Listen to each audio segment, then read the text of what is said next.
നിതിൻ രാജിന്റെ മരണവുമായിട്ട് ബന്ധപ്പെട്ട് കഴിഞ്ഞ ദിവസം ദളിത് സംഘടനകളുടെ നേതൃത്വത്തിൽ ഒരു സമരം സംഘടിപ്പിച്ചു. പണിമുടക്ക് നേരത്തെ പ്രഖ്യാപിച്ചിരുന്ന പണിമുടക്ക്. പക്ഷേ മറ്റൊരു ഇപ്പോൾ ഈ പറയുന്ന ഏതെങ്കിലും ഒരു സംഘടനകളോ അല്ലെങ്കിൽ ഏതെങ്കിലും രാഷ്ട്രീയ പാർട്ടിയോ സംഘടിപ്പിക്കുന്ന സമരത്തെക്കാളിലും അല്ലെ പണിമുടക്കിനേക്കാളിലും വളരെ ദുർബലമായി പോയി. കാരണം പലയിടത്തും വലിയ രീതിയിലുള്ള പ്രതിഷേധങ്ങളുണ്ടായി. ജനങ്ങളുടെ ഭാഗത്തു നിന്ന് തന്നെ വലിയ പ്രതിഷേധങ്ങളുണ്ടായി. എന്തിന് എന്നുള്ളൊരു ചോദ്യം വന്നു. ആരും സഹകരിക്കാത്ത അവസ്ഥയുണ്ടായി. അപ്പം എന്തുകൊണ്ടായിരിക്കും ഇങ്ങനെ?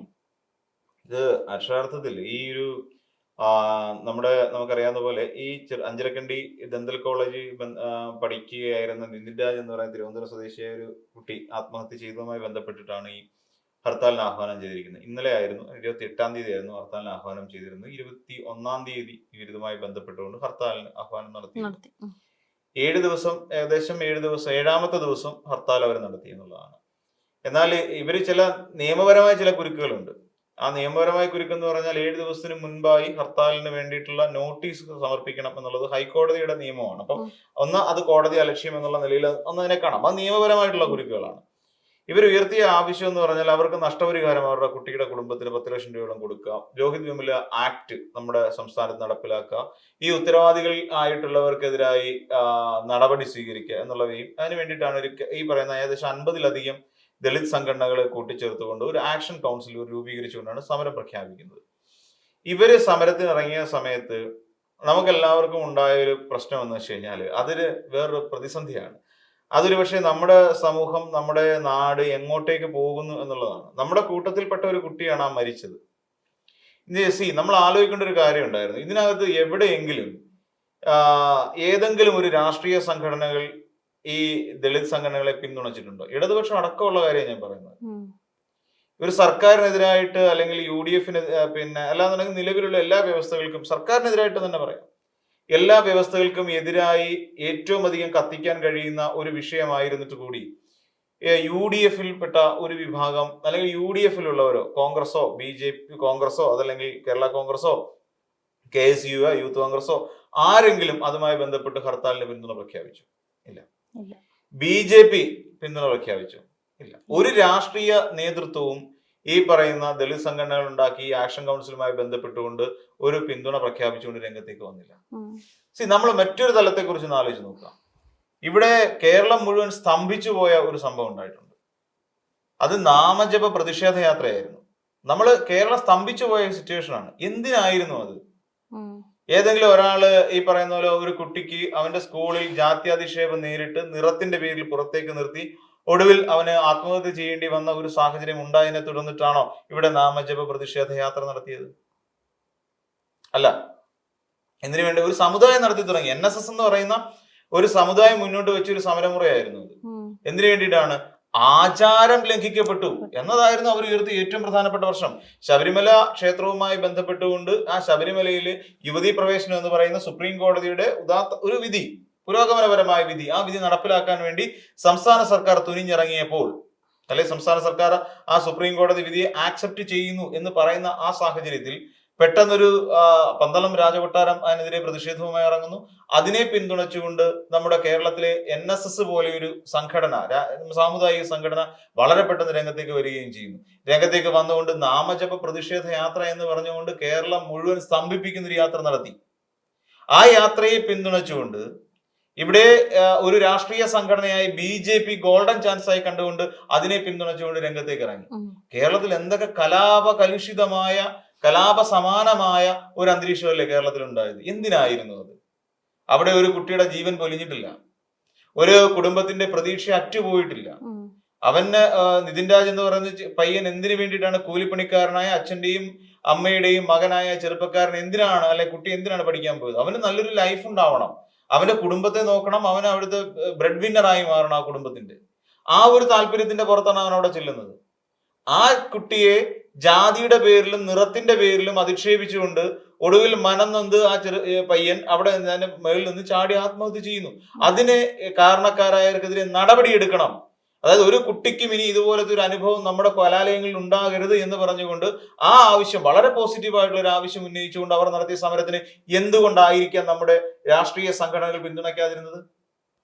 ആ ശബരിമല വിഷയമായിട്ട് നമുക്ക് കൂട്ടിച്ചേർത്ത് വായിക്കേണ്ട ഒരു കാര്യമാണ്. അതില് NSS പിന്തുണയ്ക്കുന്നു, അതോടൊപ്പം നോക്കിക്കോളൂ BJP രംഗത്തേക്ക് ഇറങ്ങുന്നു, കോൺഗ്രസ് അത് ഏറ്റെടുക്കുന്നു. കേരളത്തിൽ എന്തൊക്കെ ഇവിടുത്തെ ഇടതുപക്ഷത്തെ തളയ്ക്കാൻ വേണ്ടിയിട്ട് എന്തൊക്കെ നടപടികളുമായിട്ട് പോയി. ഈ പറഞ്ഞ നിതിൻ രാജ് മരിച്ച സമയത്ത് അല്ലെങ്കിൽ ആത്മഹത്യ ചെയ്തതിനെ തുടർന്നിട്ട് SFIയും DYFIയും ഒക്കെ സമരം നടത്തിയതിന് അപ്പുറത്തേക്ക് എന്തുകൊണ്ടായിരിക്കാം ഇവരാരും ഈ ഒരു ഇതിനെ ഏറ്റെടുത്തുകൊണ്ട് മുന്നോട്ട് കൊണ്ടുപോകാതിരുന്നത്? ഇതിന് ഒന്നേ ഉള്ളൂ. ഇപ്പോഴും നമ്മളുടെ എല്ലാവരുടെയും മനസ്സിൽ നിലനിൽക്കുന്ന ഒന്നാണ് റേസിസം എന്ന് പറയുന്ന ഒരു വലിയ വിപത്ത് നമ്മുടെ എല്ലാവരുടെ ഉള്ളിലുണ്ടെന്നേ. ഇവിടെ ആ കുട്ടിയെ ഒരു മനുഷ്യനായി പരിഗണിക്കുന്നില്ല. അല്ലെങ്കിൽ അവർ നടത്തിയ സമരം ഇപ്പം അന്ന് NSSകാരോട് എന്താ ചോദിക്കാതെ, നിങ്ങൾ എന്തിനാണ് ഈ സമരം നടത്തുന്നത്, എന്തുകൊണ്ട് ഈ നാട്ടിലെ പൊതുസമൂഹം ചോദിച്ചില്ല? എന്തുകൊണ്ട് ചോദിച്ചില്ല? ഇവിടെ ആരെങ്കിലും കൊലപ്പെടുത്തിയോ? ഇല്ല. ശബരിമല ആചാര സംരക്ഷണം ഇവിടെ അല്ല, റോഡിൽ ഇറങ്ങിയിട്ടല്ല കാണിക്കേണ്ടത്, അവിടെ പോയി കാണിക്കണമായിരുന്നു. മാധ്യമ പ്രവർത്തകർക്ക് നേരെ കയ്യേറ്റമുണ്ടായി. ഈ നാട്ടിലെ സകലമാന പിന്നെ എന്താ പറയാ സാമുദായികമായ എല്ലാ എന്താ പറയാ ഒരു സമാധാനത്തെയും അത് ഇല്ലാതാക്കുന്ന തരത്തിലല്ലേ ആ പ്രശ്നം അരങ്ങേറിയത്. എന്നിട്ട് പോലും അതിനെ ക്വസ്റ്റ്യൻ ചെയ്യാൻ ഈ നാട്ടിലെ ഏത് രാഷ്ട്രീയ പാർട്ടി ഉണ്ടായിരുന്നു? ഈ നാട്ടിലെ ഏതെങ്കിലും ഒരു പുരോഗമനപരമായി ചിന്തിക്കുന്ന ഏതെങ്കിലും ഒരു ചെറുപ്പക്കാരൻ നേരിട്ടിറങ്ങിയതുകൊണ്ട് അവർക്കെതിരെ പ്രതിഷേധിച്ചിട്ടുണ്ടോ? ഇല്ല.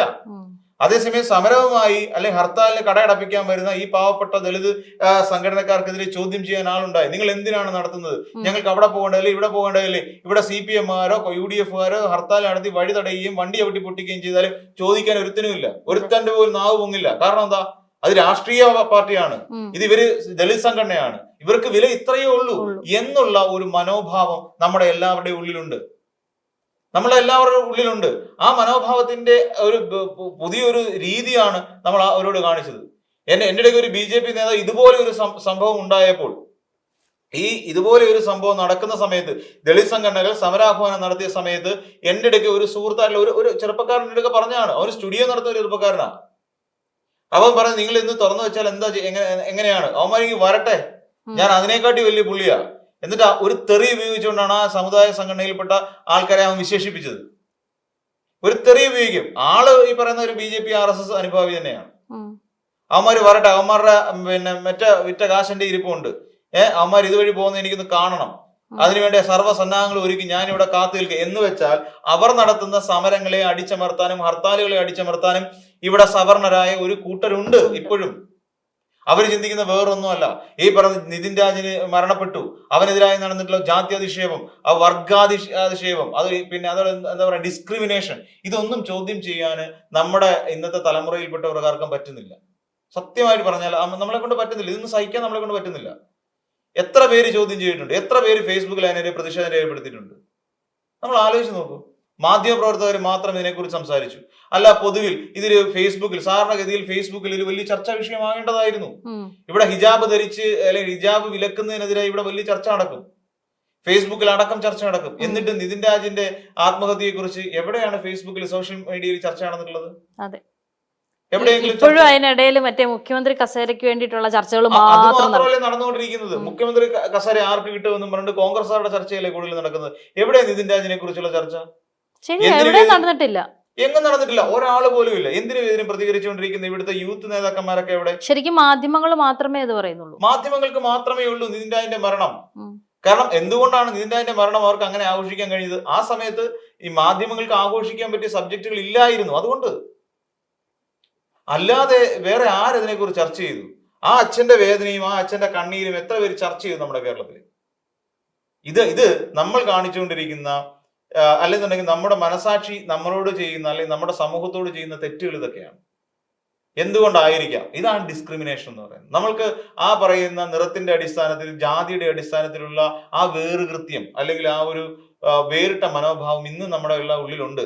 അതിന്റെ ഭാഗമായിട്ടാണ് ഇന്നലെ അവർ നടത്തിയ ഹർത്താൽ പരാജയപ്പെട്ടു പോയത്.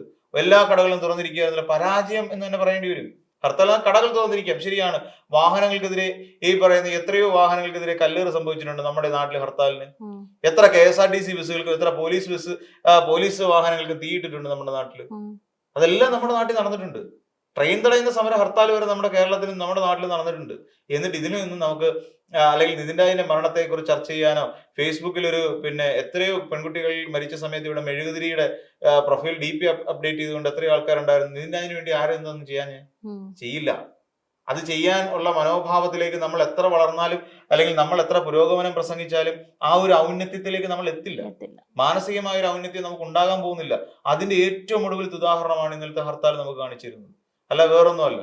ആരും ആർക്ക് വേണ്ടിയും അല്ലെങ്കിൽ ഇത്തരക്കാർക്ക് വേണ്ടിയിട്ട് സംസാരിക്കാൻ നമുക്ക് നാവുകളില്ല എന്ന് പറയുന്നതാണ് ഇന്നത്തെ രാഷ്ട്രീയം എന്ന് നമുക്ക് പറയേണ്ടി വരും.